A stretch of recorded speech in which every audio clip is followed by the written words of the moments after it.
నీ గురించి జరిగిందంతా తెలుసుకున్నాను. కానీ జరగాల్సింది మాత్రం నువ్వే రాయాలి రాఘవ. ఏదైనా కొత్తగా రాయి. ఏం రాయమంటావు అవి?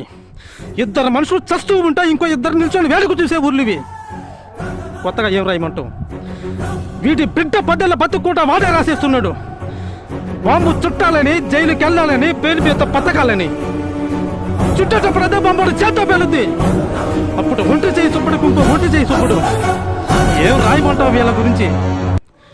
కన్నీళ్లు కల్లాపి చల్లిన వీధులు, ఎండిన మామిడాకులు వేలాడ ఇల్లు, నిశ్శబ్దంగా ఏడ్చే ఊళ్ళు, వీళ్ళ రక్తంతో సంతకం చేసిన సేమిది. కొత్తగా ఇంకేం మిగులుంత రాయడానికి? నెత్తి నుండి నేల మీద పువ్వులు పోయాలని నేను కాదు, కత్తులా మొలుస్తాయని వాడు. ఇంకేం మిగులుంది రాయడానికి? వీడెవడో కూడా నాకు తెలియదు, మారడంట. ఈయన్ని చంపాలనా? ఇద్దరు బ్రతకాలంటే ముగ్గురు నరకాలనా?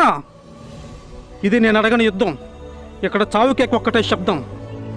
ఏం రాయమంటావు అవి?